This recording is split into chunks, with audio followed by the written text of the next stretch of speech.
На земле есть один храпун, он бродит одиноко вдоль реки, но не может ее найти. Он видит много в своей жизни, но не видел ничего, как она. Он ищет ее повсюду, искренне верит, что найдет ее.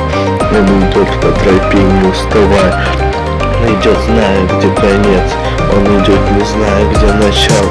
Он ищет свою любовь. И вот однажды он ее нашел. Она была красива и светла. Он увидел ее потроха и влюбился в нее сразу. Они стали вместе, и их любовь